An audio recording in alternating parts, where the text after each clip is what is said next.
existence overnight. It was always there, but we were not attentive to it.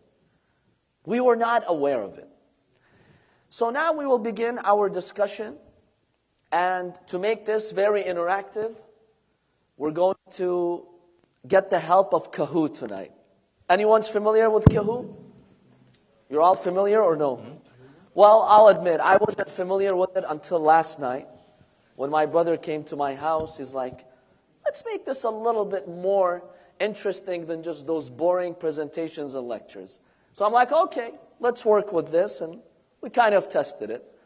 So I'm kind of new to it too. That's fine. If you don't know what it is, inshallah, it will be very interactive and interesting. So let's begin now. Okay. So if you're not familiar with Kahoot, so it's an online interactive website. So the computer's back here, so I'll be the omniscient narrator speaking. If you all cannot take out your phones or device or whatever you have that's connected to internet, there is a code. So go on Safari or Google Chrome, whatever you use. Click Kahoot.it. So that's KAHOOT.IT. It'll take you to a website that'll say enter PIN. That's the number right over there. Sayyid Ali, IT doesn't mean Italy, right? No. Okay, good. I thought they're sending us back to Romeo and Juliet. Oh, that's a good But reference. that is the short for Italy, though.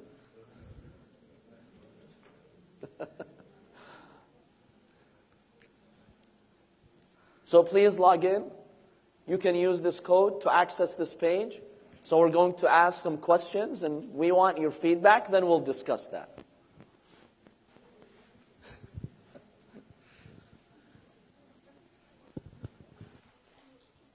Everyone here has a phone? You have access to the internet?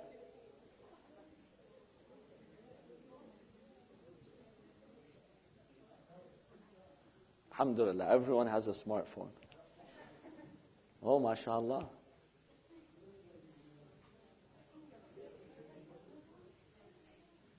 Do we have everyone? Naam. I guess you'll have to share with your brother this evening. So tag team, when you give the answers, consult, and then give the final answer. So usually there's this classic Kahoot music theme, but since this is a masjid and that's very astaghfirullah, we're going to put some Mullah Basim instead. See, even our marriages have to be sad with the lamentations.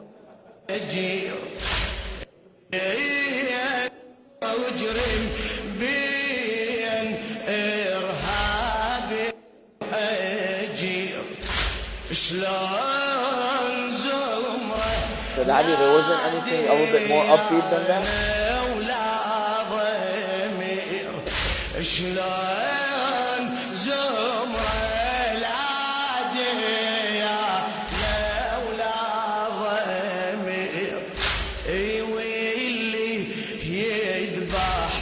Said Ali, if you can lower the volume. Can you lower the volume? It's too loud.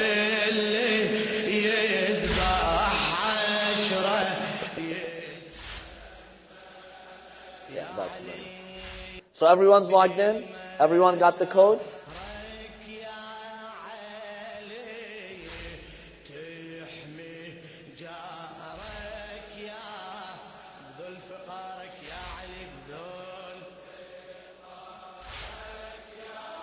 Okay. It seems that now most of you or all of you have logged in. So let's start with the first question. Before we talk about... Said Ali, don't stop the time. Can you stop the time yet? Or it's too late? Well, I think just go with it then. Because people are giving the answers. So basically this question is, I want to get married because I want to serve my spouse. When we talk about marriage and finding a spouse, first let's talk about the incentives. Why get married in the first place? So let's hear from you. Who's interested in getting married because they want to serve their spouse? Isn't that a wonderful, beautiful intention? The brothers asking married ones, can they answer? We'd prefer to keep it to those who are not married now. You can give them guidance, that's fine. We'll use from that experience. Okay, so let's look at the answers. What are the answers? What's the red? Is that the pink? Okay, but why is that one red and the yes is pink? Okay, different shades. So 20 of you said yes. Your intention in getting married is to serve your spouse. That's such a beautiful, selfless intention. I think if a lot of people in the community had that intention, you would see the divorce rates way down. That's something that we need. The second category of people, one more, so we could say the simple majority, said no. Let's give them credit for their honesty. That's not the most important thing on their minds, to serve their spouse. Yes, they might not mind serving their spouse, but that's not the most important thing on their mind. And then one person said, I want my spouse to serve me. Let's give this person a lot of credit for their excessive honesty. A round of applause for this person. You know what's interesting, brothers and sisters, about this? One person said this.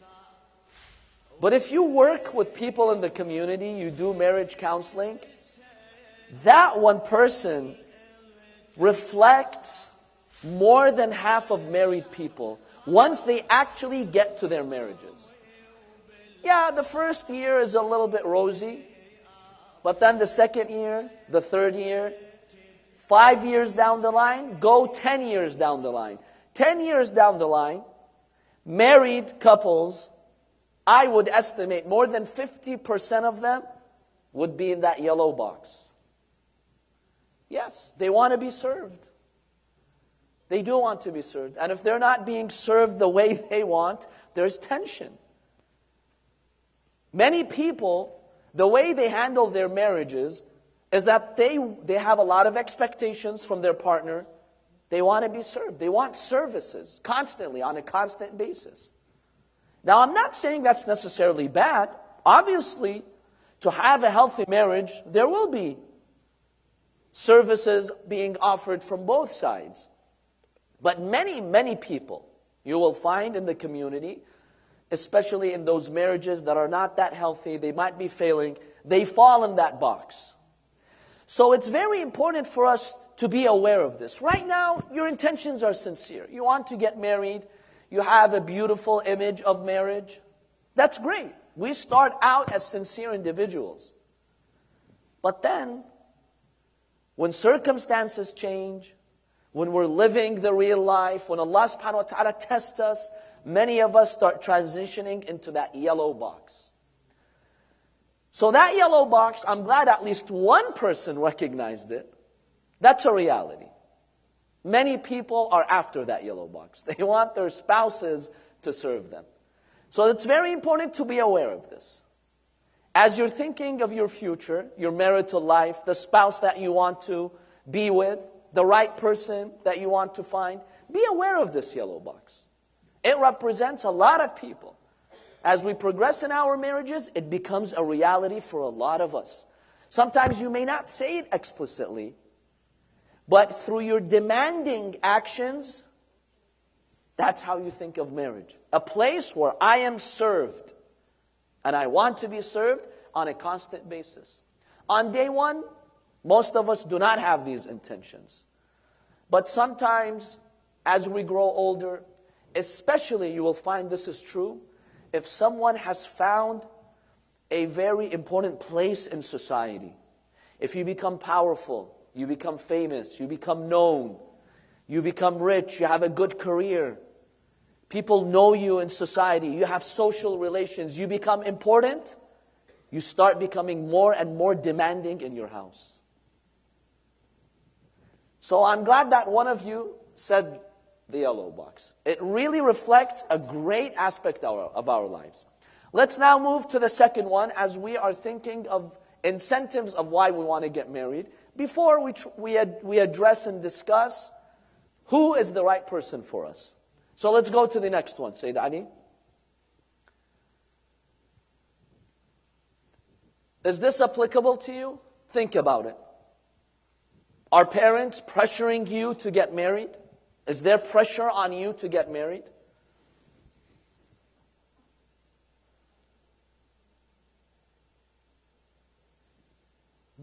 The responses came very fast for this one.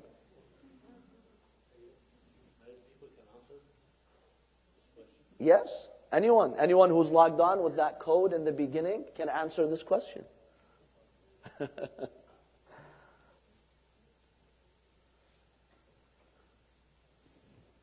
Okay. So 10 said yes, 39 said no. So the vast majority are not feeling pressured by their families to get married. Only a few. A quarter of you feel pressured to get married by your families. This is the modern trend that we are seeing. Many families today, they're not rushing into having their children get married. In fact, they would like to see their children graduate, establish a career, be stable in their career, and then they would consider marriage. In fact, you see many families today, they're not supportive of marriage. This is one of the challenges that our youth are having today. Some of them feel ready for marriage. They do really want to get married, but their parents are the obstacles. Their family members are the obstacles. And this is one challenge. Whereas in the past, no. The families, as soon as they would see that their children are mature and they're of age and they're ready for marriage, they would pressure them. But in our modern society, this is no longer the case for most of you. So it's very important to understand how these dynamics have shifted.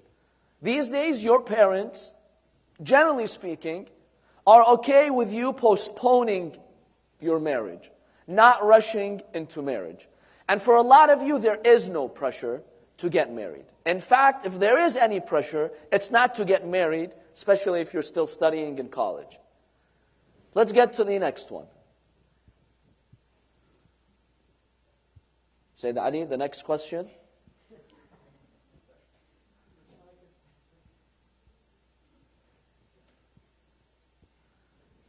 To raise a family, you want to get married because it's a priority for you to raise a family. See if this is applicable to you.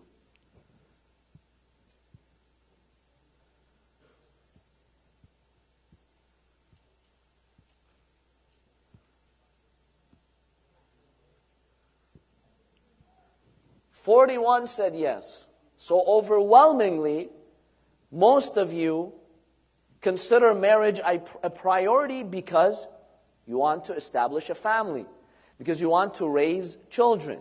You want your lineage to continue. You want to contribute back to society by raising healthy, proper, righteous children. And that's a beautiful thing. The Holy Quran, when it refers to the great prophets of God, like Prophet Ibrahim alayhi salam, he was obsessed with his progeny. He was obsessed with his children. Yes, literally obsessed. Because he knew how important it is. Whenever God would give him a position, he would say, "Oh Allah, wa min dhurriyyati."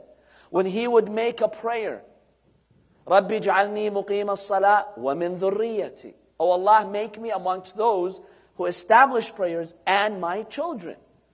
He really cared about his progeny, about those who would come from his line. So this is a good indication that we're in the right mindset. Let's go to the next one, Sayyid Ali.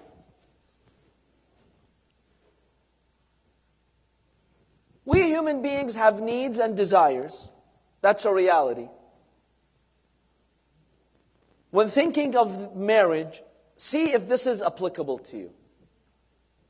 We have psychological needs. We have emotional needs. We have physical needs. All of these are needs that we have. And be honest about this. Be as honest as you can. Okay. So 32 said yes, 14 said no. So the majority said yes. See, when we discuss marriage, it's a given that marriage does fulfill important needs in our lives. Now, is that something bad? Is that something looked down upon? If one of the reasons why you want to get married is because you have needs, as I mentioned, emotional needs, psychological needs, financial needs, physical needs, and marriage fulfills these needs for you. Do you think this is a negative thing? Is this a bad thing? Let's start with the sisters. What do you say? Is this a bad thing? Is this a negative thing? Is this something that should not be in our minds when we consider marriage? Any responses? Does anyone think it's a negative thing? Yes. In what way? I think especially in today's society, certain people who go for marriage to fulfill their desires. Sometimes it does help, but the relationship in marriage is being compatible to a personal level, even a speaking level, not only through desires, but even through desires that can fade off, and that can actually be a negative impact on a marriage and relationship. Okay, that's a very valid observation. Does anyone else have an observation here where you think it could be negative? Yes, brother. If you go in thinking with your desires, you might later, I guess those things kind of wear out, and you're just stuck with the other. Very valid observation. Is everyone hearing the comments? Any other ideas about this? Any other thoughts? So now, from a religious Islamic perspective, as a guideline, when we think of marriage, should we consider marriage as something that fulfills our desires and we have that in our intention, or is this something we could keep away from? Islam is a realistic religion. Islam says marriage does fulfill many needs for you. And it's okay. It's okay to consider those needs and make those needs as your motive. Allah subhanahu wa ta'ala has created the human being with needs. We have all types of needs. Now Allah has given us guidelines. There is a legitimate halal way of fulfilling needs, and then there's an illegitimate haram way to fulfill needs.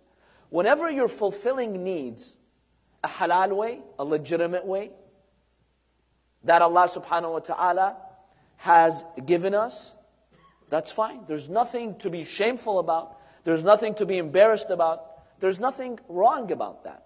However, here's what Islam teaches us. When you get married, you have to prioritize your incentives.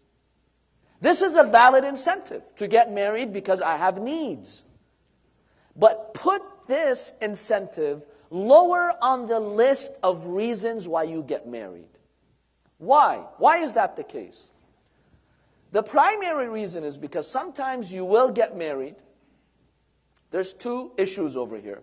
The first one is, maybe throughout your marital life, some of these needs are not met. Let's say, emotionally, you don't find your marriage as satisfying as you expected it to be. Now this creates a problem in your marital life. What do? What's modern society doing today? Modern society doing today? Emotionally, marriage is not fulfilling your emotional needs the way you want. Walk out of it. Big deal. Or go to counseling. That's good. Some people do go to counseling, but still, they struggle. They might not find a solution. But a lot of times, counseling does work. But from the beginning, if you put yourself in the proper mindset, you could avoid many of these issues. A lot of people today are getting divorced because they feel these emotional needs are not being met the way that they had envisioned them, the way that they had expected them. This has a lot of consequences for them, for their children, especially if children are involved. Now, if you get married for another higher cause, higher reason, and And you find, okay, after 10 years, emotionally, I'm not feeling that fulfillment anymore. This will not allow you to quickly rush to divorce. What's in it for me anymore? Emotionally, this is not satisfying me. What's in it for me? But today, in our modern society, that's exactly what's happening. People are easily walking away from their marriages. Because in their minds, I got married for these reasons, to have these needs fulfilled. And now I'm not seeing that these needs are fulfilled. Let me walk out. And it's society today makes it very easy for you to walk out of a marriage. Makes it very easy for you to get a divorce and file for a divorce. And this is breaking up many, many families. The divorce rate today, even in this community, I know we don't like to talk about these, is exceeding 50%. It's somewhere at 60%.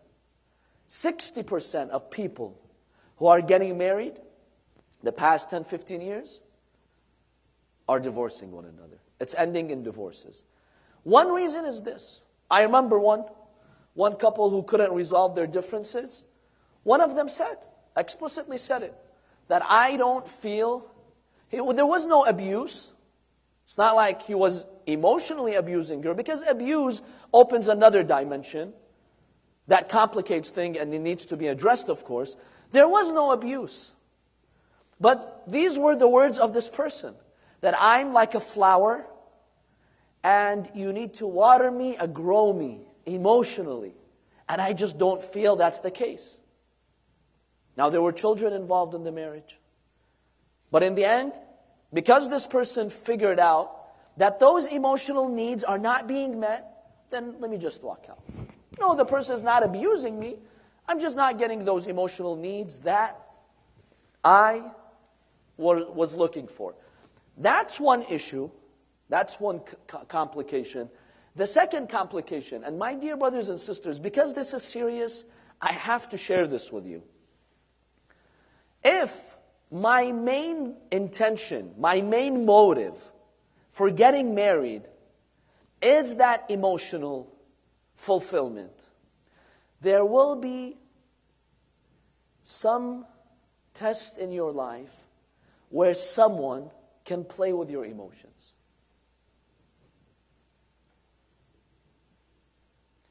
With social media today, that has become very, very easy. Someone can play with your emotions. You'll find someone who's acting sweeter than your spouse, who's playing with your emotions, and will encourage you to destroy and end your marriage. That's happening every single day. So we have to be careful with this emotional aspect. Yes, the Quran says it's one of the grand signs of God that you get married to a spouse and you find that tranquility. You find that peace, that psychological comfort, that emotional comfort. It has to be there for a stable, healthy marriage. But just be careful. If things didn't work out, you have other reasons why you're in the marriage. And don't let that be a weakness where some out there in society can take advantage of. Because it's very easy to take advantage of this weak spot that we have. There are people in society who are experts at manipulating our emotions. And they could do it very easy. A lot of families that are breaking up is because of this fundamental point. So keep that in mind. Just be aware. When you think of this question, we need to have this awareness. Sometimes just by being aware of these issues, my dear brothers and sisters, this allows us to have a stable marriage. This allows us to react properly. Any thoughts on this? Yes, brother. So if they don't feel fulfilled, they will get divorced. So how about the kids? They thinking about the kids, whether will become? Some of them know. That's the downside of it, right? The kids fall victims.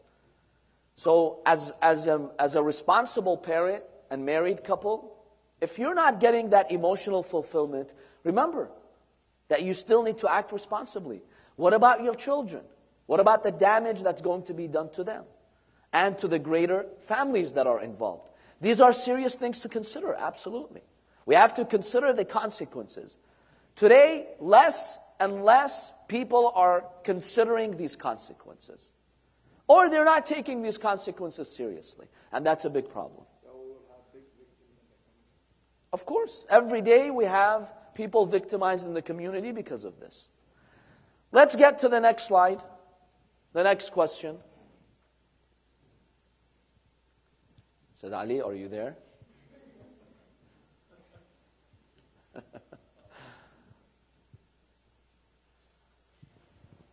Man needs his time. Islam recommends early marriage. Maybe you're not that convinced that I should get married at an early age. But hey, my religion says get married at an early age. So I'm just going to trust my religion. See how you feel about that and if that applies to you.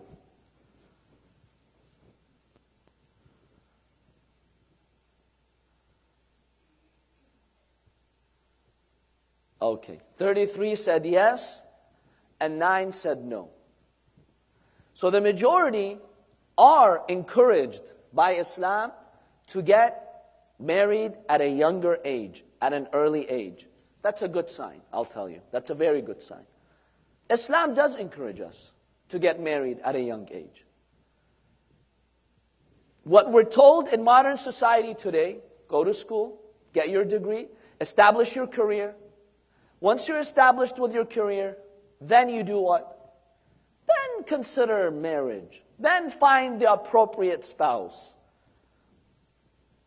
That's not always the best course of action.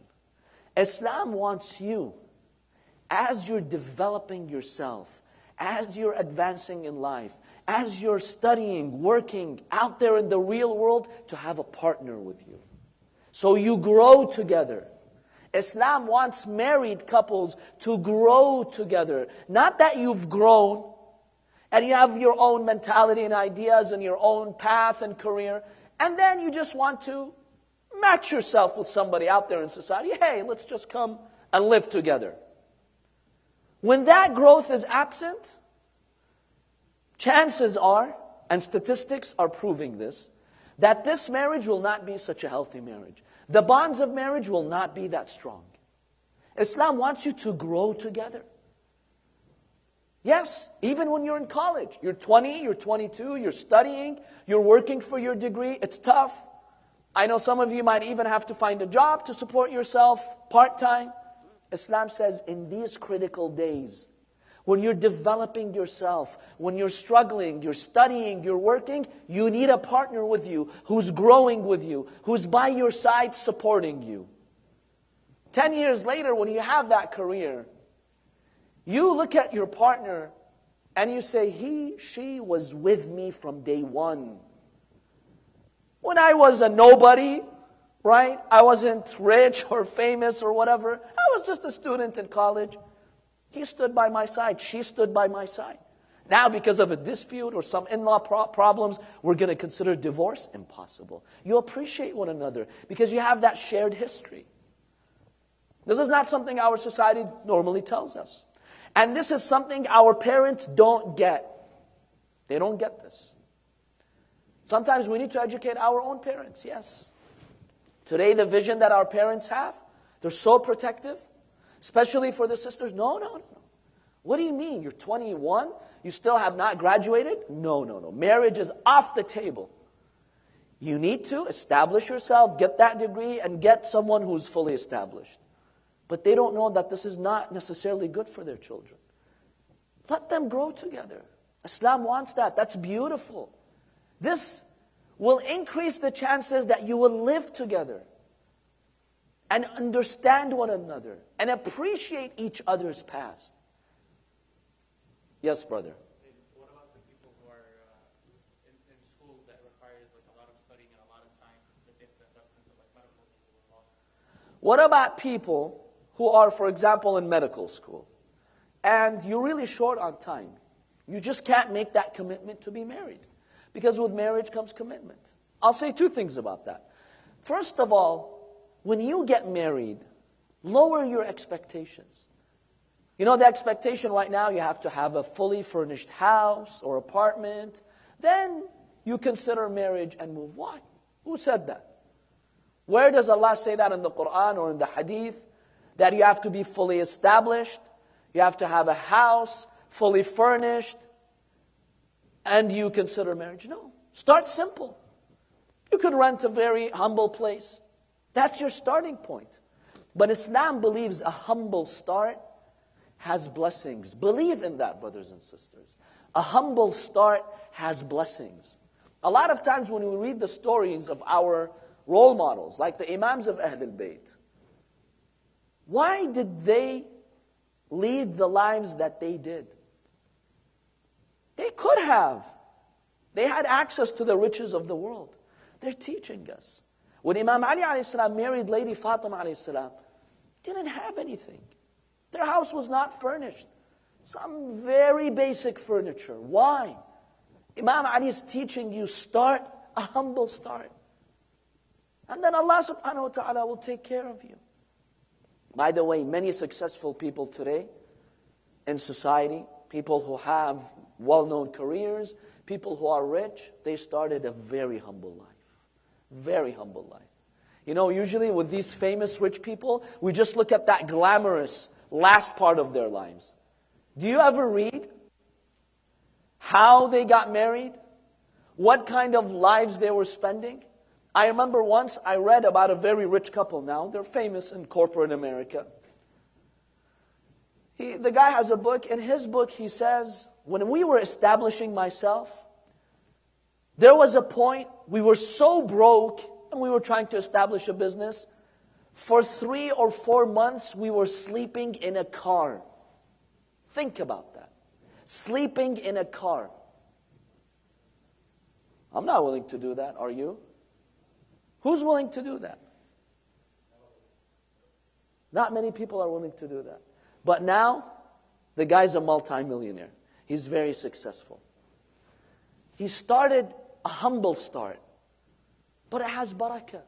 Even if he's not a Muslim, Allah says, if you start a humble life and you sacrifice and you work hard, I'll give you a good future. But if you want to start a luxurious life, something that's all been planned for and settled, chances are that might not go in the right direction. Be aware of that. Just know that. Keep that in your mind. So yes, Islam does believe in early marriage. You can start a humble start. That was the first point. The second point, brothers and sisters, even if you're in medical school, even if you're studying, I don't know. Let me ask you a question. Who of you has been to medical school? Anyone here? Anyone from the brother side? No doctors? No potential doctors here? Okay, do you know anyone who is in medical school or has completed medical school? Okay. Sister, tell us about this person. On average, when they were like in the peak of their medical school, how many hours a day did they need to study and be involved in like classwork?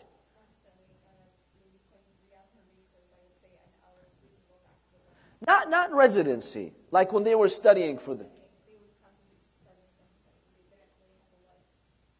And how long did that continue? So 4 years, studying 23 hours a day? Wow, that's pretty scary. Is it really that bad? It's exaggeration, but I would say like constant study. The whole day and night spent on studying. You get a couple of hours sleep.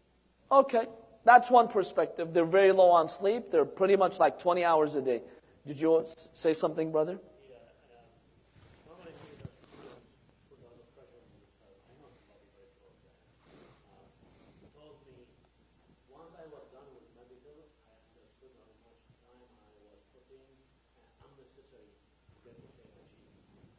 What you said is golden. Brothers and sisters, as busy as we are, believe me, even if we think we're working 20 hours, there are many, many hours that we're wasting. I remember last year, we were at the winter retreat, and one of the brothers here shared something very interesting. Would you like to share it? The brother said, I thought I was a very busy person. There was no extra room in my schedule. Then, what I started doing is having a planner and keeping track of my hours, how I spend my hours. I remember it vividly when he said it, because we were talking about time management at the retreat. So maybe I think a month or 2 weeks had passed and this person was keeping track of his time. Then he said, I realized that every single day, on average, 5 hours I was easily wasting. And I thought I was so busy with studying, with work, with obligations, with family life. But I realized 5 hours a day were unnecessary. Or I was just wasting them. Even for those people, believe me, who are working 20 hours, if they organize their daily schedule, if they understand time management, if they know how to prioritize their schedule, they have a lot of time. They could free up many, many, many hours. So even if you think you're the busiest person and there's no room for a single minute in your life, believe me, you could easily open up 3-4 hours a day. Easily. Many people have testified to this. So even if you're in that condition, you can still be married. Your spouse can have a demanding schedule too. But you can still have 3 or 4 or 5 hours a day. Remember, start a humble start. And Allah subhanahu wa ta'ala will take your hands. Any thoughts, observations on this? Yes, brother. Maybe I have advice, maybe I'm wrong. So if you won't get married early or you are still a student, if you put the goal for the money and the furniture and the house, you will get tired and you will not get anything. Put the goal is your degree. And then you will be happy with your support if you are a student. And when you put this goal in front of your face, you will be successful. And you will be. Ahsan. Thank you. Thank you for that wonderful suggestion. Yes? I would like just to share my personal experience. It's very important. So I moved here recently to the USA. Can everyone hear him? No? Can we get the second mic?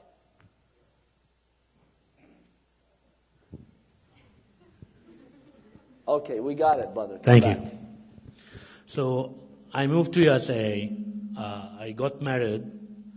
I had 2 children during that time. I was working full time, managing employees, and I didn't have a degree. I got a full time undergrad and then a master's at the same time. So my daughter is 5 years old. I finished my degree in 5 years. And I was working full time for companies, which is 40 to 60 hours. I work in accounting, so our hours are long. 40 to 60 hours a week. Yeah. So you ask how you do it is just time management. Actually, when I was done with college, I felt like I have too much time at night. Like, what can I do? So I sit on the couch now. So you can manage it. You can do it. You get used to it. It's hard at the beginning. It's you learn how to manage it, how to have short-term goals instead of long-term goals. You start having like a winners at short-term time, like to say this week I'm going to be done with this, next week. Semesters pass by, and then 2 semesters is a full year, and then you can do it. You can do it. Time management is very important. I did it, and now actually my wife, she is a full-time mom. She works, and now she went back. Since I finished college, she went back to get her PhD. MashaAllah. So, and we learned how to do it, Sayyid, and I'm here with you guys at night now. And you can do it. It's just, if you find the perfect person who understands and would put the time with you, together you will be more powerful than being alone, actually. And these are living examples, brothers and sisters. If you're concerned about time, with time management, with a little bit more effort, with some sacrifice, Allah will bless your time. Truly believe that Allah subhanahu wa ta'ala does bless your time. So let that not be a major concern. Let that not be a deterrent from getting married. Let's move on to the next question. So one reason why we get married is to settle down and take life more seriously. Many of you are laughing, huh?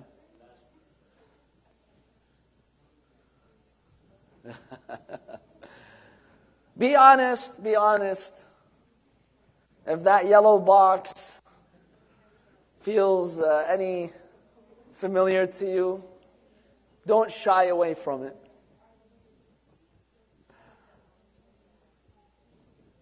Okay. Here we have the results. Not bad. Looks like stairs, right? So most said yes. They would like to get married, to settle down, and take life more seriously. That's a blessing of marriage. Many people, once they get married, they do take life more seriously. They settle down. They feel a sense of responsibility, especially when they get children. But if they stay single for many, many years, they're not serious about their life. They're really not. That's one thing that marriage gives you. It gives you commitment. Understanding that commitment will help you with your life. You waste less time, you party less, you take life more seriously. And a good sizable amount said no. That's not one of the reasons why they want to get married. So we're hoping that they've already settled down and they take life seriously. So that's not something that they want from marriage. And then 4 chose that yellow one. Interesting.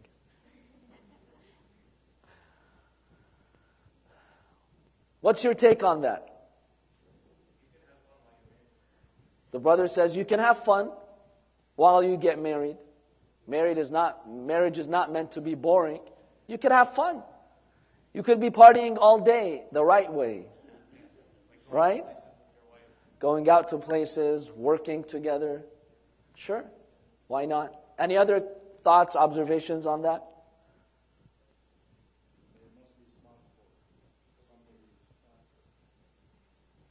We'll talk about the qualities soon.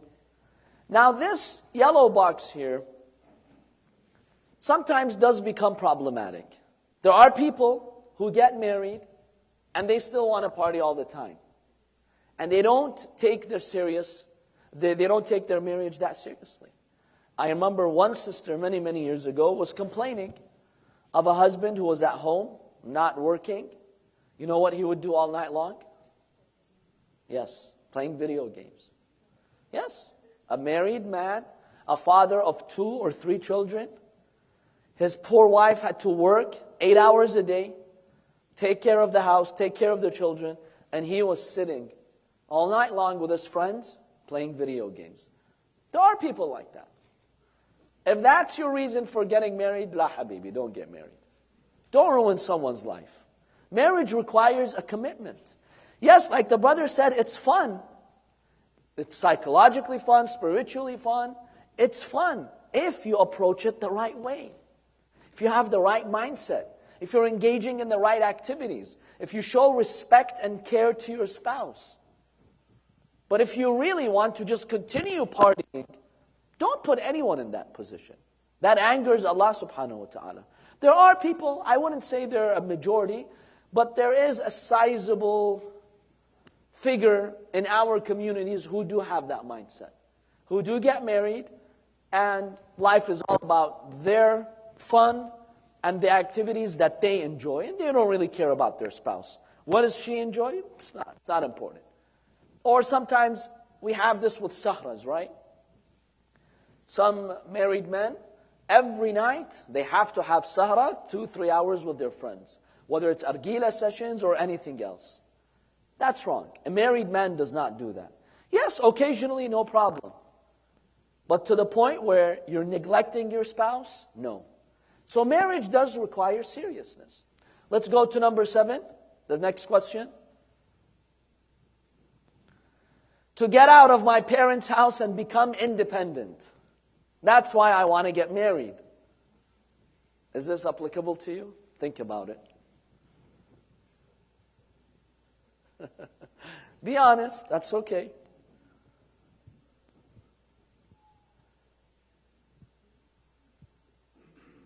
How come we're not getting 40 answers? Many people didn't answer that, huh? So 11 said yes, 21 said no. What about those 10, 15? How come they didn't answer this question? That's interesting, right? Why maybe a third of you decided not to answer that? Yes, there are some people who just want to get out of their parents' house and just live their life and be independent without having their parents control them, as they say. And one path that they found, one avenue that relieves them from this is marriage. That said, once I get married, I'm going to run my life the way I want it. This is something that people do consider. This is a serious issue that a lot of people do think about when they want to get married. Let's go to the next one. I think we have one or two more, right? Sayyid Ali? So I can get to know my mother-in-law. I can tell you're so excited about this one. Hey, you can have a lot of fun with your mother-in-law, trust me. Lifelong fun.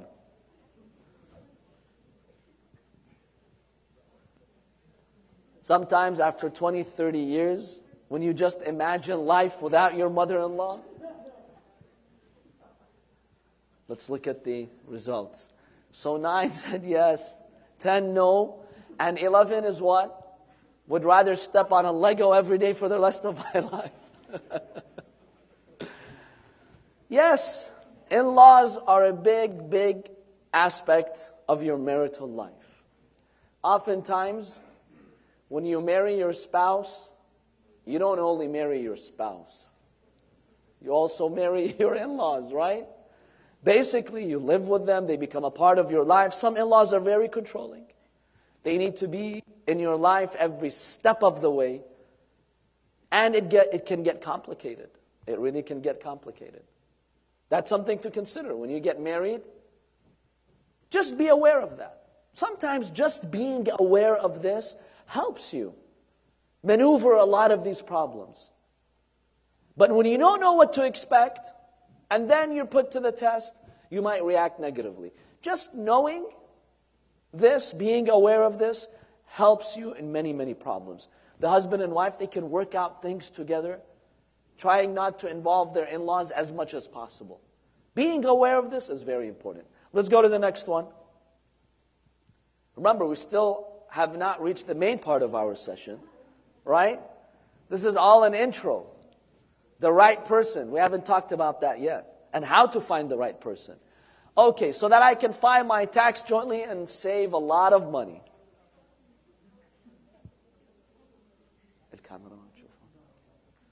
So there's that financial incentive. So 11 said yes, nice. We have that financial incentive. That's okay, it's fine. If you want to get married, so you can save, know that you're dead wrong. That's like buying a jumbo jet so you can get free peanuts. You'll never save through marriage. You have to spend and spend and spend, brothers. Sorry to break it to you. You might get some tax cuts, but remember, it's a lifelong commitment. You know, they say, once, a group of women were just talking to each other about marriage, and then one of them, she told her friends that before marriage, my husband was a what? Was a billionaire or millionaire? Was a billionaire. Then he became a millionaire. So you killed the joke, brother. That's okay. Let's go to the next one.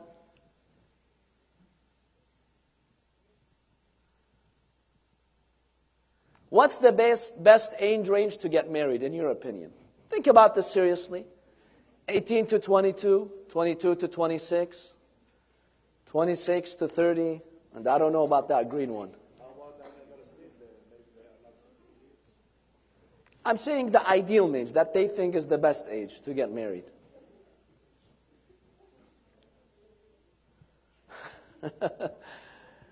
Notice this, no one chose 26 to 30.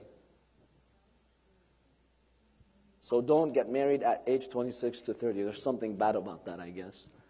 14 said 18 to 22. The majority said 22, 26. That's when you usually graduate from college, especially, let's say, with undergraduate degree. And then those two, good luck waiting till you become 60 and 80. So is that the last question that we have here, Sayyid Ali? Or do we have more before we get to the we get to the next part? Okay. So right now we've discussed some incentives to get married. Very brief points. Many of you have different reasons why you want to get married.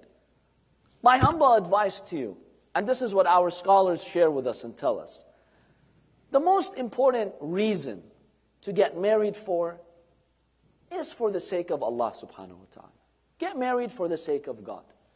The day that you decide to get married, say, "Oh Allah, because you commanded me to get married, because it's recommended in my religion, because it's the sunnah of my prophet, I am getting married." Tell this to yourself. You know how healthy this is for your marriage? In the future, if you run into problems, because Allah will test us in our marriages. That's one of the greatest areas in which Allah will test you. It's expected that there are challenges and obstacles in our marriages. But if your main intention was to serve Allah, to satisfy Allah subhanahu wa ta'ala, that will save you from so many headaches and problems. That will give you the energy. That will give you the support. I remember one sister once complained to me. She told me, "Sayyid, I work so hard. Like literally almost like 24/7. I work so hard for my house, for my husband. I work for him so much. I do so much, but he doesn't appreciate what I do. He's not appreciative. He doesn't appreciate the efforts that I do for him and the services that I give him." I asked her a question. I told her, "You say you work 24/7. Who are you working for?" She said, "My husband. I work for him. I serve him so much, but he's not appreciative." I told her, "That's the mistake that you committed.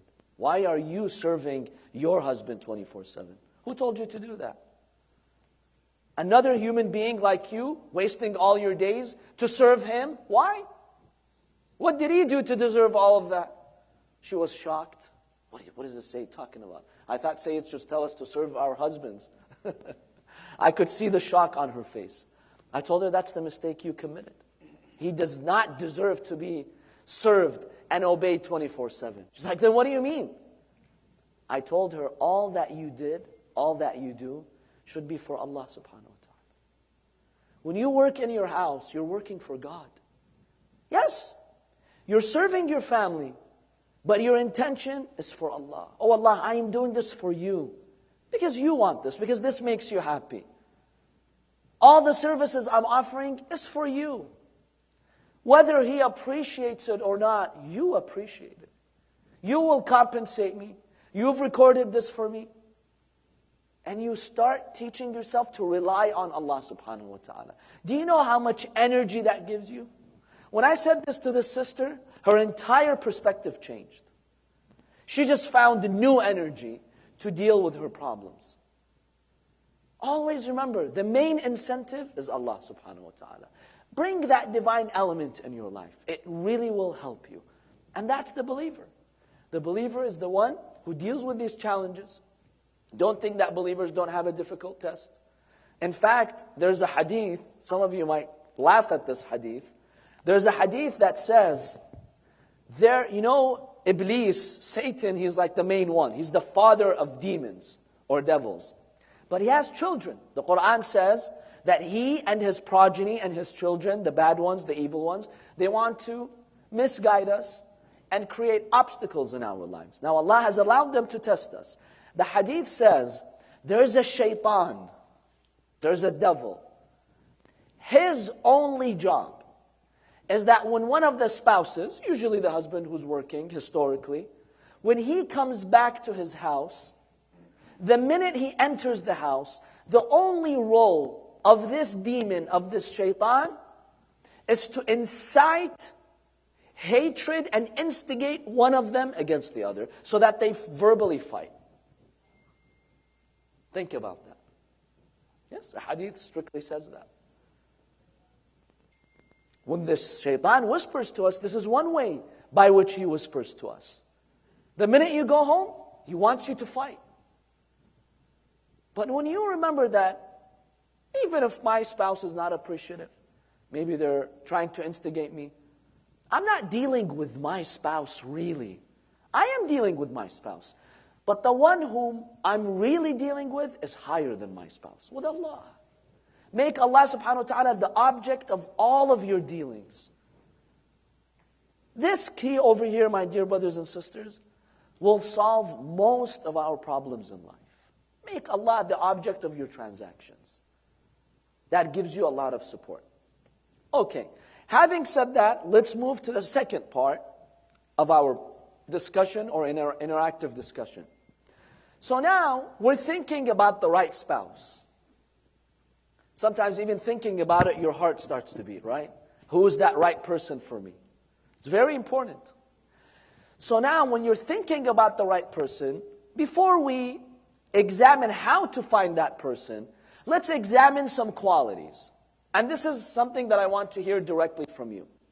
When you're thinking of the right person, what are the most important qualities that you think this person must have to make this person the right person for you?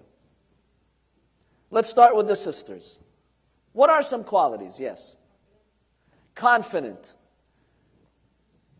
Can you make the font bigger so we can see it better? Confidence. Very good quality. Brothers, give us a quality here. Yes. God-fearing. Pious, God-fearing. Yes. Having good akhlaq, good attitude, well-behaved. All that falls within akhlaq. Yes, brother.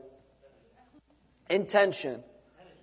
Intelligent. Intelligent. Okay, sisters. Muhtaram. Say that in English. Someone who's respectful. Okay, respectful. That is part of good Muslim akhlaq, but it's very important, so we'll put it in a separate category. Let's alternate. Yes, brother. To be able to make their own decisions. So independent. Independent in a good way. Yes, sister. Sincere. That's a good one. Brothers, yes. Honesty, for this person to be honest. Yes, sister. Good communicator. One who can communicate their feelings properly. Any more from the brothers? Yes. Good listener? Good listener. Yes, part of effective communication is good listening. What else, sisters? Yes. Humorous. Yeah, that's very important. We'd like to spend time with someone who's humorous. Yes, sister. What is it? Caring.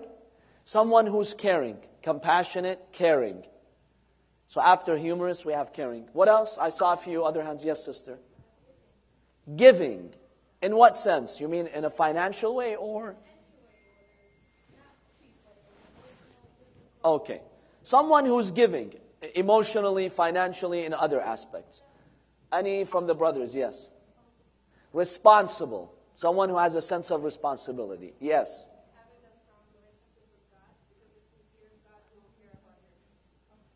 Having a strong relationship with God. We can pretty much go back to the first one, God-fearing. When you're God-fearing, you have a strong relationship with God. Yes, Ammu, it's too soon for you to think about marriage, but we'll take your ideas. Joyful. Okay, someone who's joyful. Maybe that goes with humor. Yes, sister. Has a good relationship with the Imam of our time. Imam al-Mahdi, Ajjalallahu ta'ala faraja. That's a very interesting one. Any others? I saw some more hands. Sisters? Are we done with the list of qualities? Are we done? Loyal. Well, when you keep quiet, I think someone has to fill in for you. Yes. Hardworking. Someone who's hardworking. Yes, brother. Open-minded. Someone who's not narrow, shallow-minded. Okay, you can stop there. Saeed, You can stop there. Let's reflect on this list from a number of ways. All the qualities there, except those last ones, are excellent qualities. No rational person will dispute that. And will tell you that the right person should not have these. They're excellent qualities. A few observations here. One thing that none of you mentioned is looks. Why not? Let's be honest, right? This is not a philosophy class, and we're trying to talk about things theoretically. Let's be in the real world.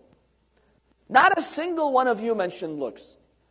Is it because we're embarrassed to say it in front of others? Or really, this generation, we don't think that's a priority, that's important? I think we should have done a kahu on that one. So, based on your assessment, talking to your friends about marriage, about a potential spouse, even if you don't think it's that important, but being very honest, do you think that this is an important item in that list, in the minds of your friends? I think it's important, but it's not a priority. So the brother says it is important, but it's not a priority. Any other thoughts? Yes.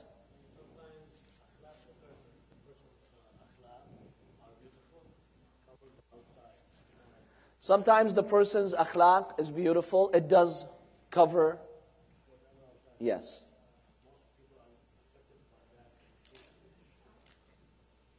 Okay, let's hear from the sisters. Yes.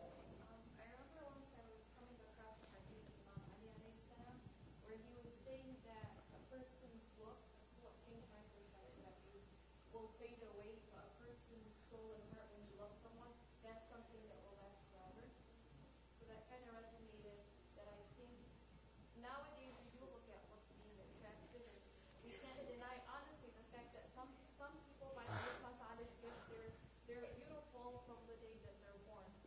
Honestly, but I think that hadith really resonated with me. Excellent, thank you. Do you all agree that your generation, they are not that concerned about looks? Is this true? It's true? What do you say? Everyone cares about looks, but no one wants to say it because they don't want to seem superficial. Obviously, looks is just the first thing that attracts you to a person is the look, let's be honest. So the guy wants to get to know a girl, vice versa. This thing is like, okay, acceptable looking. You don't have to be gorgeous, of course.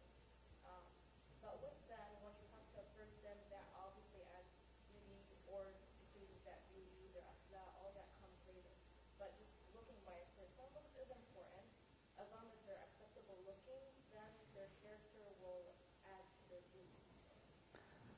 Yes, that's a very sincere observation. Maybe we're embarrassed to say this, but if you do talk to many youngsters today, their early 20s and they're thinking of marriage, looks is very important. It's an important factor that they do consider. Now, they might not be very vocal about it, except if they're talking to their close circle of friends, of course, but it's definitely on there. Now, maybe one reason why we didn't put here is because of the way that I asked you. I asked you to verbally state it. Now, if I were to do an experiment where you would say your answers on Kahoot, that would have been on the list over there, definitely.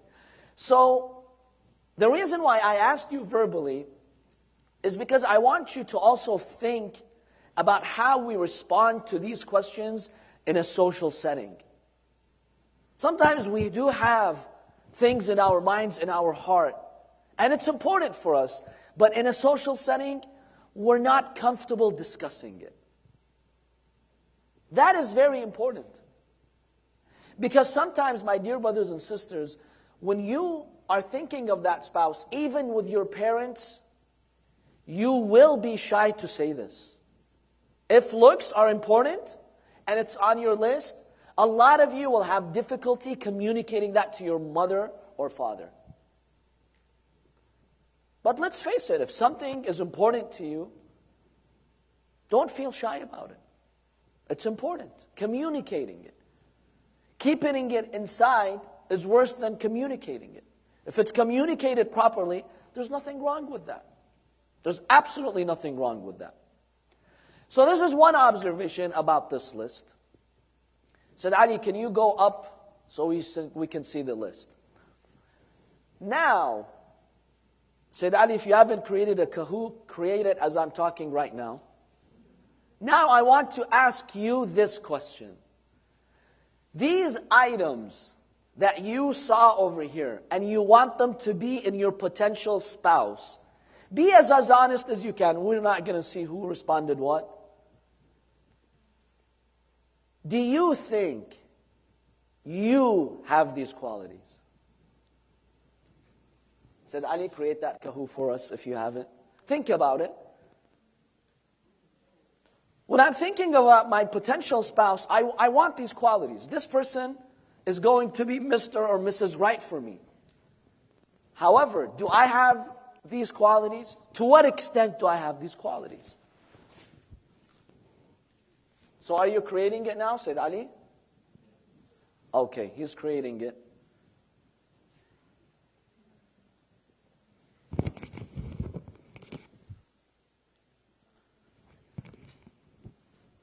It's 9:30, I know it's getting late. We'll try to wrap it up. There's pizza?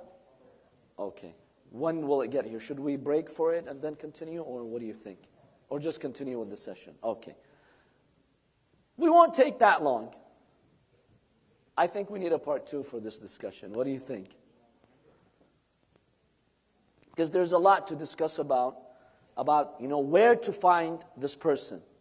The person who has the appropriate qualities. How do I find that person? Maybe we can do a follow-up one, if it's not too late. Said Ali, how far are we with the Kahoot?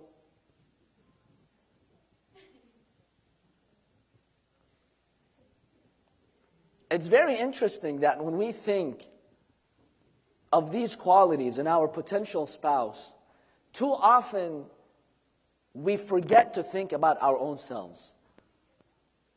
How much do I have these qualities? I may not have a lot of these qualities, but then I expect my partner to have them. I may be someone who's a little bit selfish, but I don't want her to be selfish. I may have anger issues, but I don't want her to have anger issues. It's very important to think of that.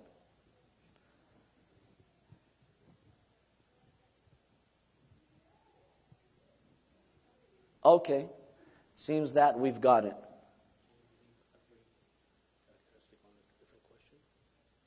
No. Just generally speaking, do you think you have the majority of these qualities, or the quality that you suggested, or someone suggested it, or the one that you want in your potential partner? Do you have this quality or no?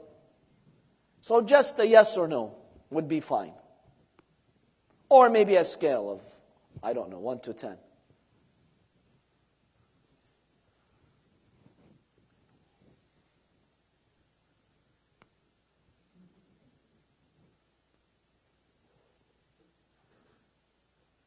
Think about each quality. See how much you think between you and Allah, you have that quality. Your personality reflects that quality.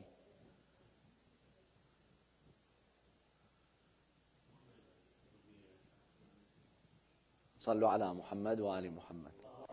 اللهم صل على محمد وآل محمد.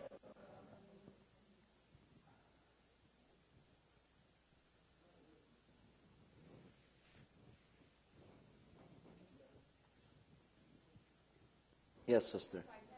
Yes, sure. The question? So basically the question was, right now we're going to have a Kahoot about this. Basically the qualities that we discussed. Were you here for the qualities? Those that you suggested or someone suggested, or the ones that you think should be in your spouse. Do you think you have those qualities? Okay, so do they have to join again, Sayyid Ali? Okay, so you have to join again. Go on the Kahoo website.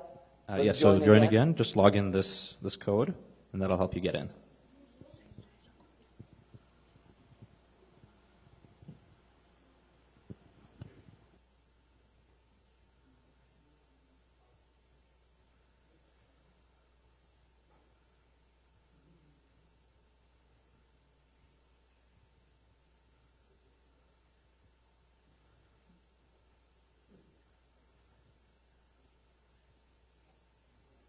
Okay, did we get everyone? Did everyone log in?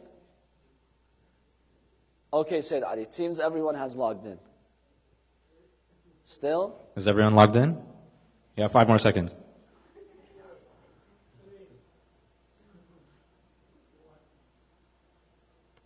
Okay.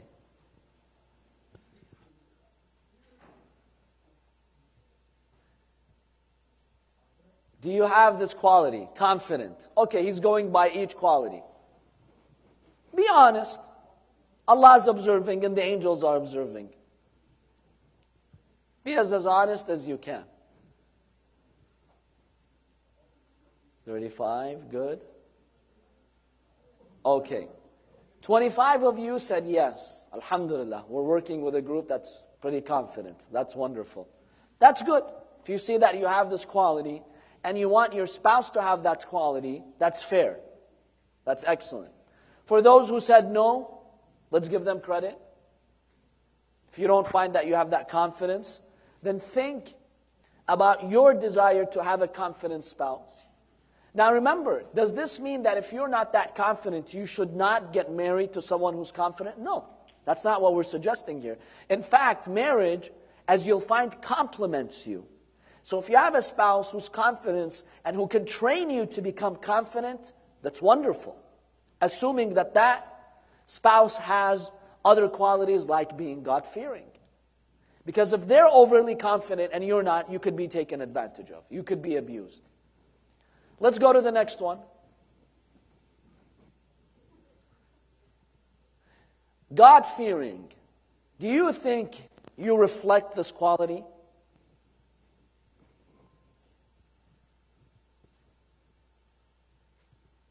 Ten more seconds.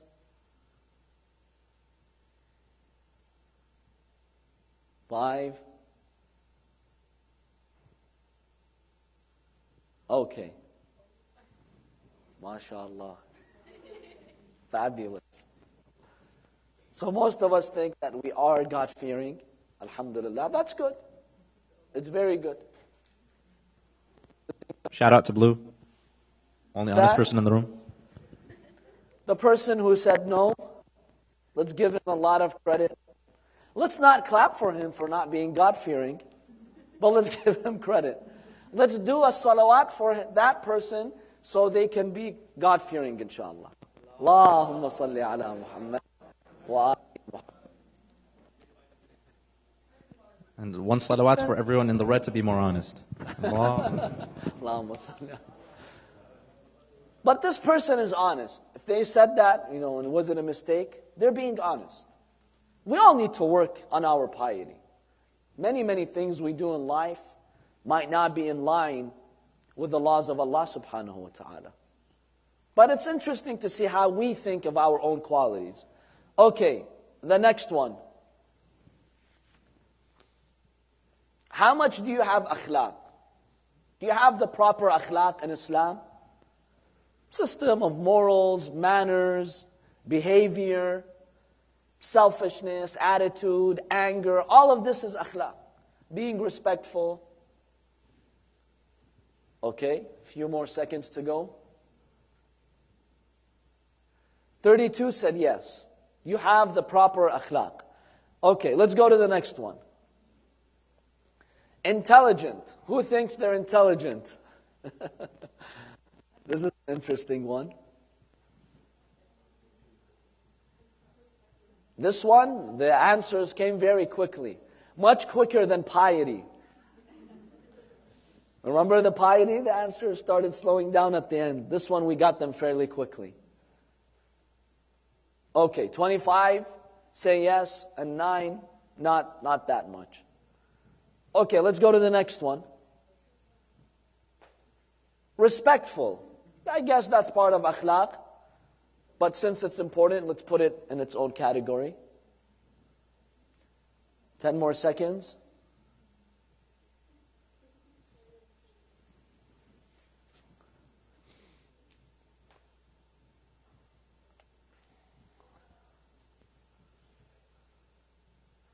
$33 said yes. Okay, that's good. Let's go to the next one. Independent. Someone mentioned that, to be able to make your decisions.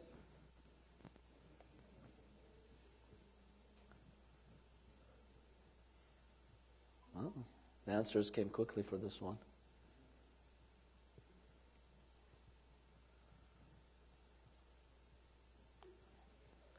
Okay, vast majority said yes. They feel that they are independent. Let's go to the next one. Sincere. How sincere are we? Do we consider ourselves to be sincere or not?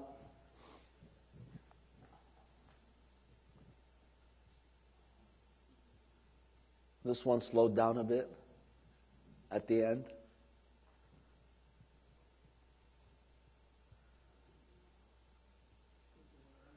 $27 said they feel that they aren't sincere, so the vast majority. Next, honesty.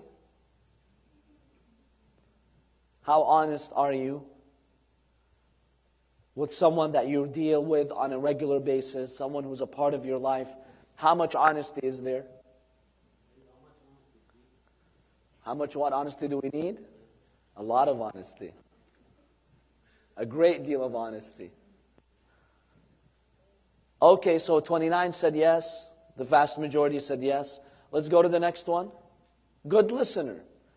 How many of you consider yourselves to be good listeners? That when someone talks to you, you really care. You want to hear them. You want to see their point and perspective, not just get your point across. See how applicable this is to you?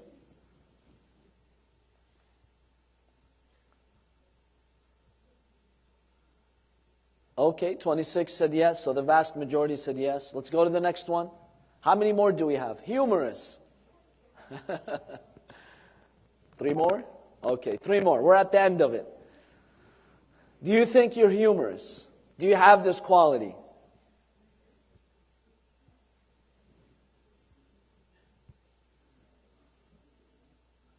$31. Whoa, mashallah. We have a comedian group this evening. Okay, next one. Giving. Giving emotionally, psychologically, financially. You're a person who wants to give.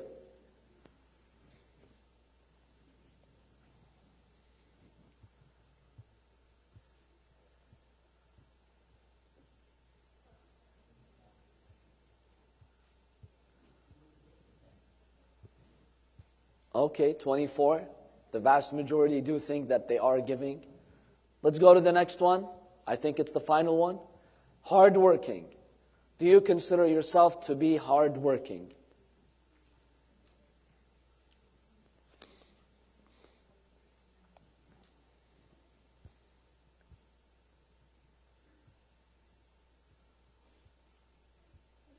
Okay, 26 said yes. Most of you think they're hardworking. Do you have any more or we're done? One more. Good looks. That's a good one.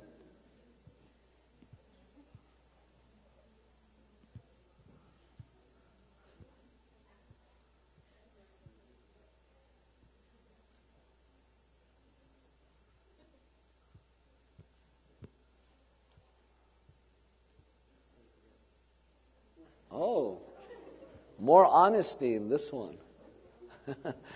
It's almost split. More say yes, but it's pretty equal. Not like the previous ones that we were seeing. A few observations about these results.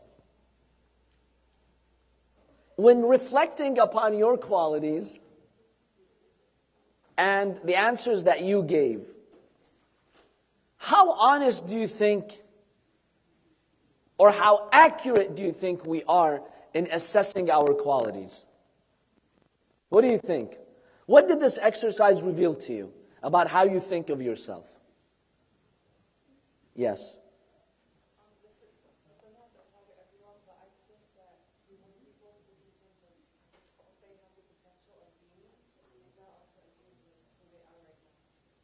That's a very important point. Did everyone hear that? We humans, we have a tendency, a nature, that when we are reflecting upon our qualities, we tend to think of the potential that we want to realize. That ideal quality that one day we'd like to have. But we think that we have it now. Oftentimes we do this. Yes, when you dig deep down and you tell this person, but you're struggling with this quality, it's like, but I want to be that. I have the potential to have that quality. Oftentimes, and the Quran, by the way, says this, فَلَا تُزَكُّوا أَنفُسَكُمْ. Oftentimes, we have exaggerated ideas about our personality. We really do. That's just the nature of a human being. Because we'd like to think that we're good, and we have a lot of these good qualities. So when we're asked, when we think, we really think we do have the qualities. But sometimes in action, in the real life, we may not reflect some of these qualities to that extent. So keep that in mind when you're thinking about these qualities. It's not that you're not honest. You are being honest with yourself. But you're projecting. This is what you'd like to be. And sometimes what we'd like to be becomes a current reality for us that we implement on ourselves. And by the way, we do the opposite with other people. Sometimes when we're evaluating other people in our minds, we're very tough on them. And you ask this person, why are you tough? You begin analyzing and projecting. But you don't know exactly why this person did this or why they said this. We don't give them the benefit of the doubt. We already assume that they don't have an excuse for what they did, for what they said. They're not excused. Why are they justified? We quickly make that judgment. So it's interesting to know how this nature is reflected in our lives.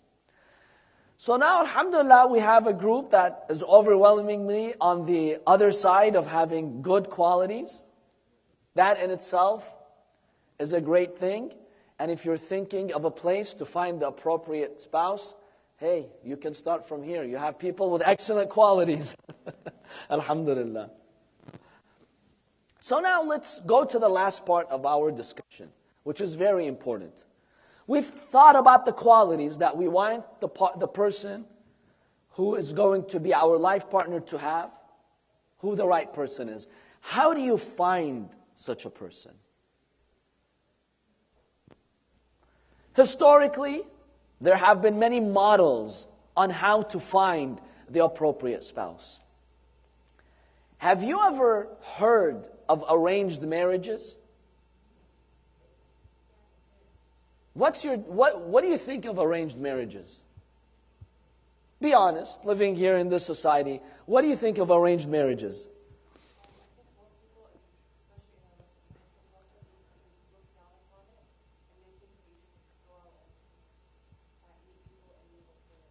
Modern society looks down on arranged marriages.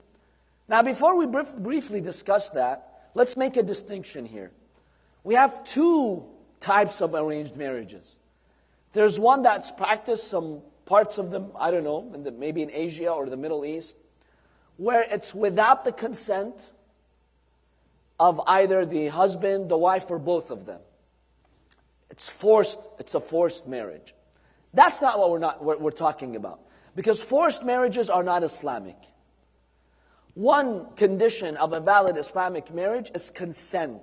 That the wife gives her consent. The husband gives his consent.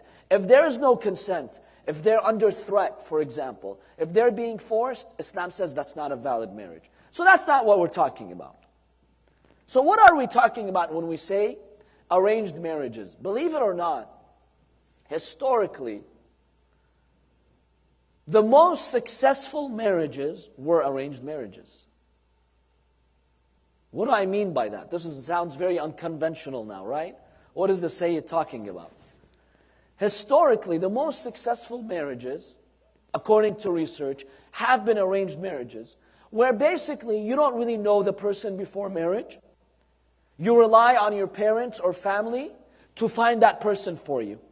And you get to know this person after marriage. Before marriage, not that much contact. Very minimal contact. How do you feel about a marriage like this? Be honest. Yes. Almost like that show Blind Date, where those people come and they marry each other and they say if they're compatible or not. It's like that, like for the rest of their life. It's like a blind date for the rest of your life. Do you agree with this type of arranged marriage, or it's not functional, in your opinion? It's functional? If you think this could be functional, raise your hands. That an arranged marriage can be functional, raise your hands. Really? Sorry, I forgot about that. Let's not waste the kahoo. What is your stance on arranged marriage in the West? And we explained the definition of arranged marriage. Not forced marriage, arranged. Meaning you didn't go out and spend 6 months getting to know that person. Do you agree or disagree with arranged marriages? Yes. Yes, basically you have your family choose that person for you.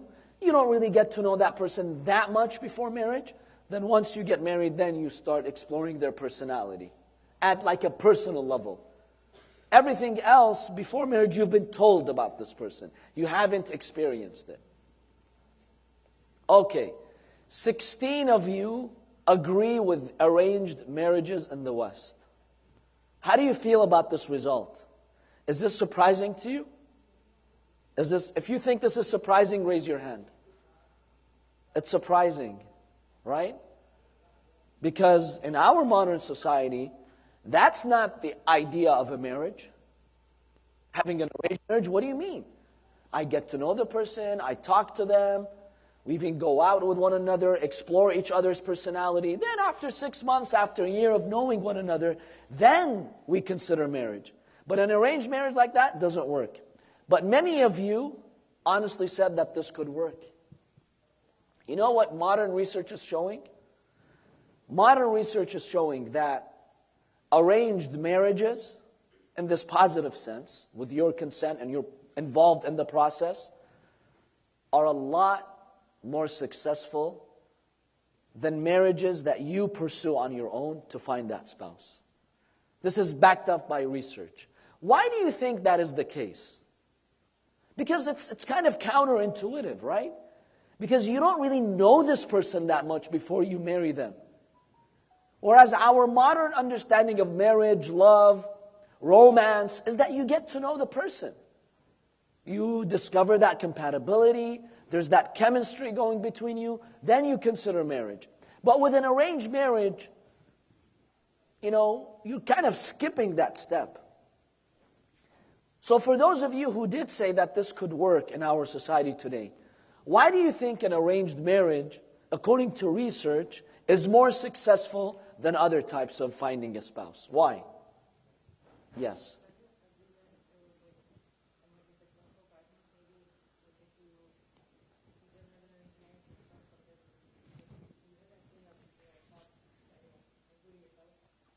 So how do you trust a person then? What do you know about them?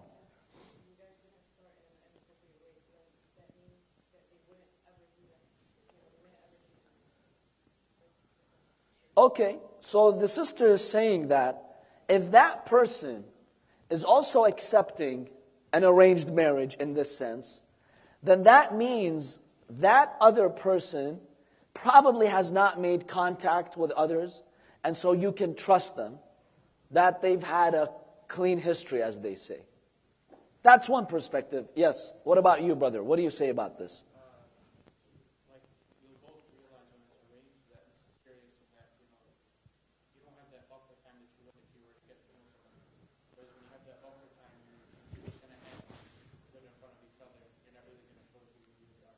Okay, these are some very valid points. I'll comment on them. Yes, sister. So with arranged marriages, I mean, obviously someone's arranging for you. So maybe they know something based on compatibility or your personality that they know that it would work with this person. And also, I know one of my colleagues at work said he had an arranged marriage, and he told me he actually preferred that his parents had him up with it because the families know each other, and when there's problems, the family works together to resolve it instead of you guys just fighting and Excellent observation. When you think of marriage, do consider, my dear brothers and sisters, even if Western society might laugh at that, this is something of the past, arranged marriages in this sense do work. They really do work. Research is proving that they're more efficient, they're more lasting, and there's even more compatibility. Allow me to say a couple of things here. Yes, Sayyidina, tfaddal. Assalamu alaikum. I think there's a misconception between arranged marriages and forced marriages. We made that distinction. That's one. Yes. The other thing is how the media portrays.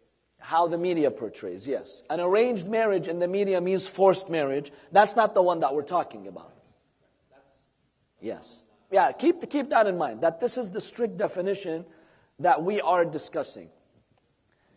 One valuable lesson, my dear brothers and sisters, that we learn from al-Baneen. How many of you have heard of al-Baneen? Who is she? Who's al-Baneen? She's the mother of Abu al-Fadl al-Abbas, the wife of Imam Ali alayhi salam. He married her after Lady Fatima alayhi salam was martyred. Imam Ali does something that's key throughout history when it comes to finding the right spouse. Imam Ali alayhi salam has knowledge. He's an infallible imam. He knows who's good for him and out there in society. When he wants to marry al-Baneen, who does he send to search for him? Who? His brother, Aqil. Why Aqil? Because he was his brother? No. There's a reason. Imam tells him when he selects him. What is it? He was an expert in knowing families and their qualities and their circumstances and their upbringing. He was an expert. At the time, if you wanted to know something about X family, Y family, you go to Aqil. Imam Ali alayhi salam tells Aqil, go and find me someone from the tribes that you know, from the different families that you know, who has these qualities.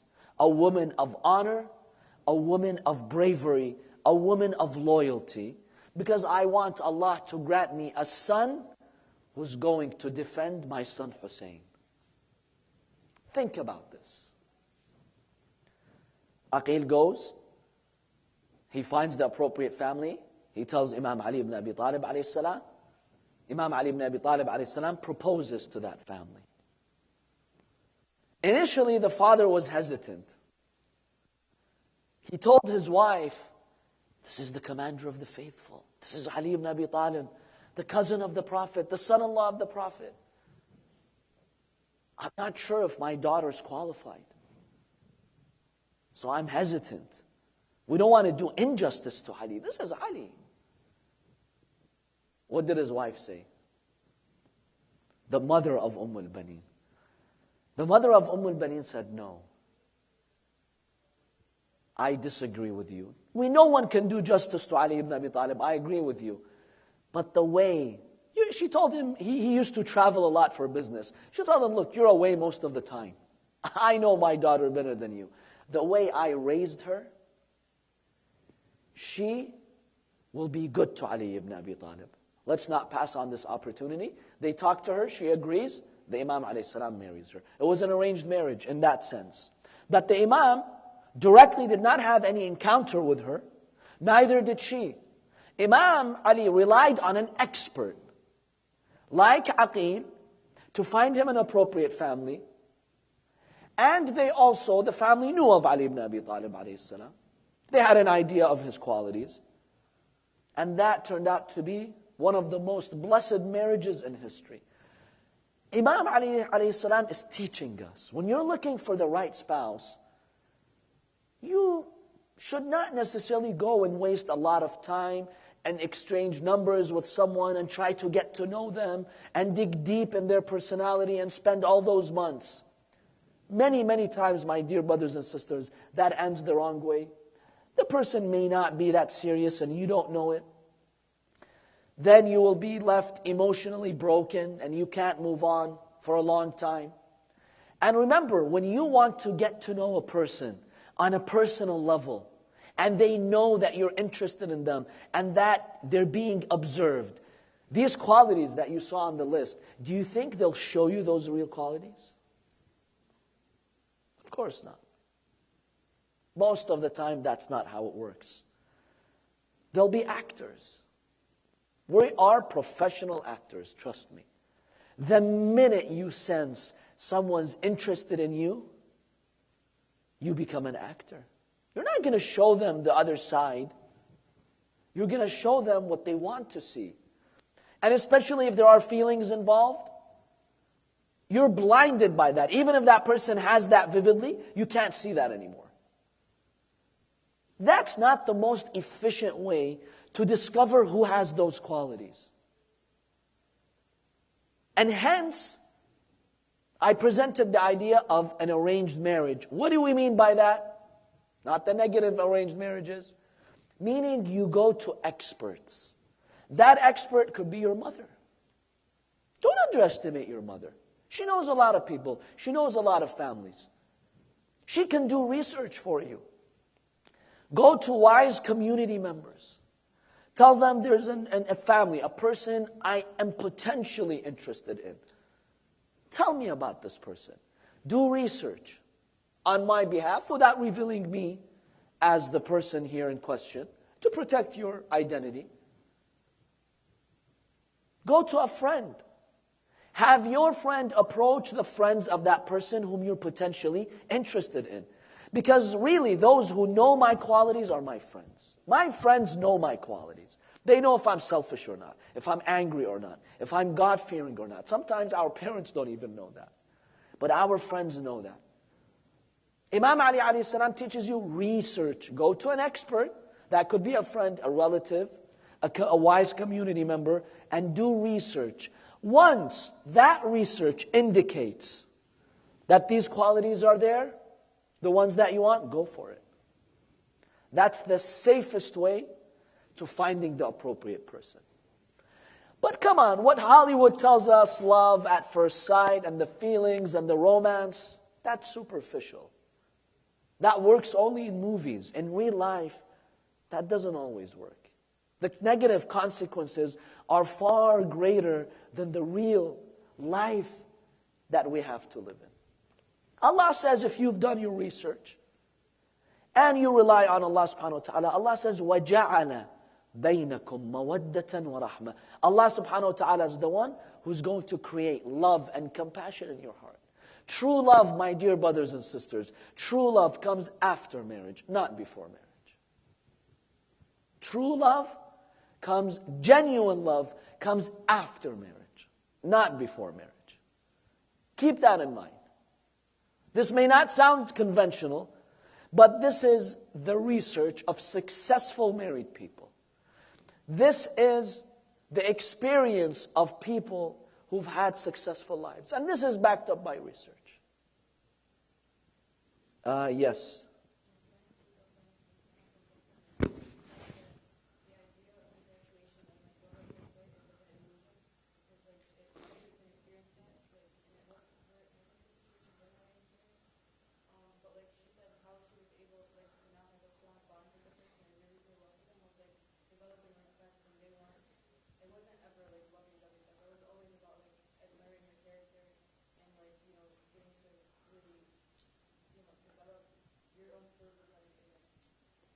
Thank you for the observation. Excellent. One thing I'd like to say about feelings, my dear brothers and sisters, one of the greatest deceivers in your life is what? Feelings. But they feel so right. That's why we trust them. even when it comes to religious issues, never follow a religion, a belief, because it feels right. But a lot of people do that. Never follow a religion or beliefs because it feels right inside your heart. The biggest deceiver of the human being is these feelings. Accept a religion because your logic, your rational dimension has accepted it. We believe in the one God, not because of a feeling. Sometimes feelings helps us, but because logically we've accepted there is a one God. There is a creator. And every aspect of our religion, the principles of the religion of Islam. Don't follow feelings, my dear brothers and sisters. Feelings are very misleading. Very misleading. Many people will share this with you if you ask them about their experiences in life. So when it comes to finding the appropriate person, the safest way is to ask experts to arrange that for you, in the sense that they'll research for you. And then you go forward from there. Now, today we have the issue of social networking. That in itself is a separate discussion. A lot of us, you know what type of marriages we're pursuing? Instagram marriages. Yes? We go on Instagram, we check out the person's profile.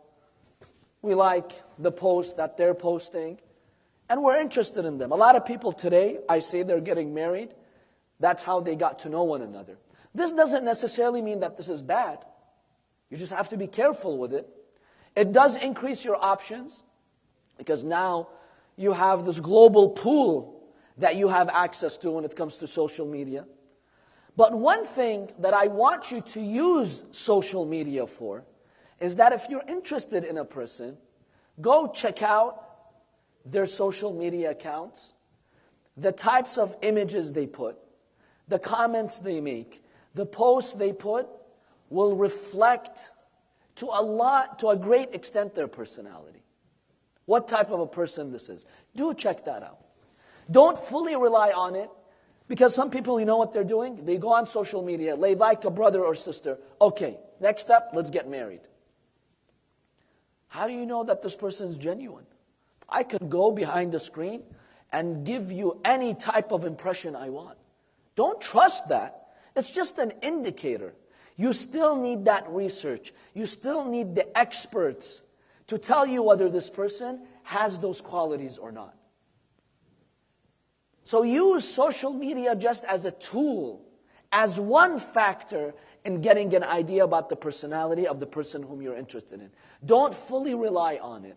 There are imposters, my dear brothers and sisters. There are. You know, I've known people who did get married because they were interested in a person through social media. When they got married, it turned out to be a different person, different personality. The person acted so religious on social media, it turned out they were far from religion. The person had very bad akhlaq. You can't see that necessarily on social media. There's a screen, there's a barrier, you can't see that. So you need the experts. So when we talk about finding the right person, keep that in mind, my dear brothers and sisters. Now, in our culture, it's common for the brothers to propose, right? It's uncommon for sisters to propose. So I'll say one thing to the sisters. If you see a brother, like a man, he comes through the front door. He did that research. He had a family member, a friend, approach your family to ask about you. And now the brother is proposing, right? The right way. Chances are your parents sometimes might say no. They think, who is this person? Why is he interested in my daughter? She still needs to finish her education. Sisters, if you see someone who proposed through this way, take this opportunity. Pressure your parents, drive them crazy, get family members involved. Be creative. Do what you can. This person is serious. If this guy was not serious, he would not come through the front door. Realize this man, chances are, is a man of honor.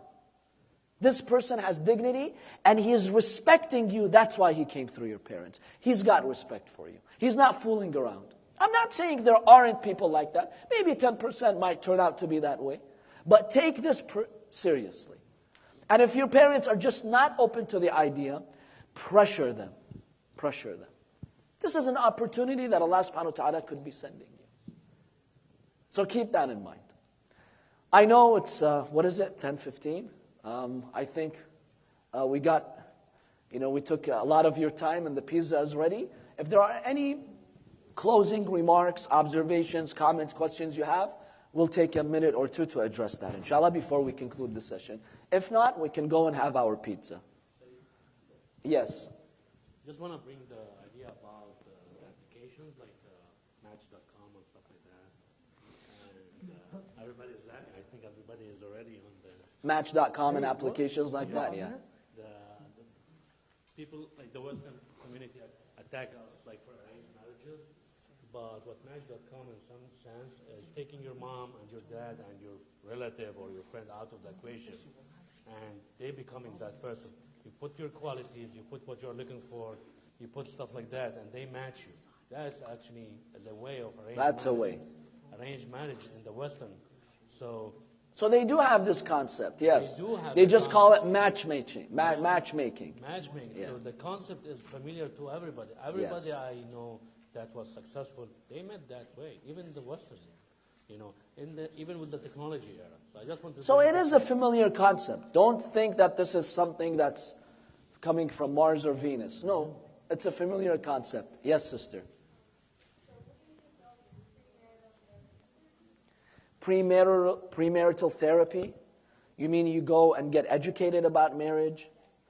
Okay. So premarital therapy.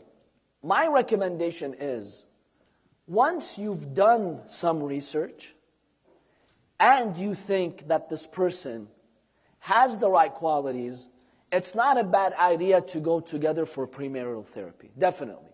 Because you still want to explore maybe compatibility. You want to be counseled the positive way, to expect what marriage would be about. That's fine. I think if you've done the appropriate research, maybe sometimes it's not that necessary, but definitely it's okay. But just to blindly go into premarital therapy with someone that you really don't have an idea, you have not done research properly, you have not encountered someone who's an expert who can tell you about their qualities, it may not be that efficient. So definitely, go for it. If you found the right person you think who has the qualities, it's definitely good to go to counseling or premarital therapy. Because there are challenges, brothers and sisters, you need to be aware of. You really do. To avoid divorce, to avoid problems. So once I think you're serious about that, then it's good to go to these sessions in order to have a healthy marriage in the future. Or even if you get married, the first few days of marriage, that would also be a good idea. To go and seek counseling, seek tips. A lot of times, my dear brothers and sisters, people get divorced for silly reasons. If they're just reminded, they would change. One scholar told me once a couple came and they wanted to divorce one another. They couldn't stand one another. So I told them, okay, I gave them a piece of paper. I told them, write the top 5 bad qualities in your spouse. Write them. And then I gave him another piece of paper. Now write good qualities that your spouse has. Okay, I know you want to get divorced. You don't like your spouse. But I'm sure he or she has some good qualities. Write them. He's like, I gave them this exercise. 15, 20 minutes. He's like, when we finished the exercise, they were in tears.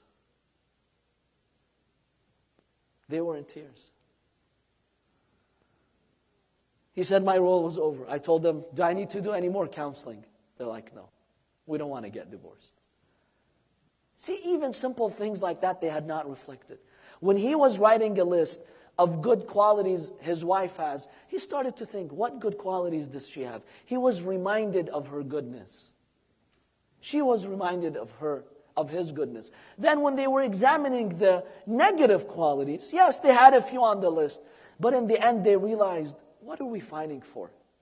The good qualities we wrote outweigh the negative qualities. And how do I know if I divorce this person, I'm going to get a better person? It's good to have therapy like that. It will protect us from a lot of misunderstandings in marriage. Brothers and sisters, thank you so much. Yes, we'll take that one last question or comment.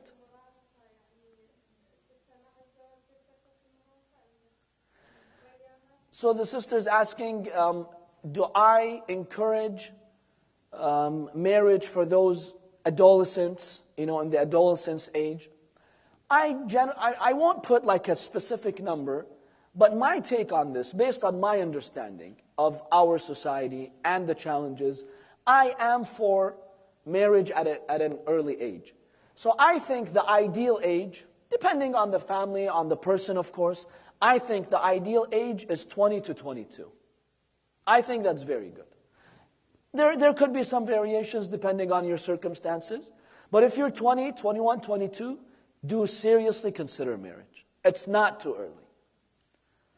Now, if someone wants to get married maybe a little bit earlier, 18, 19, that's up to you and how you work that out with your family.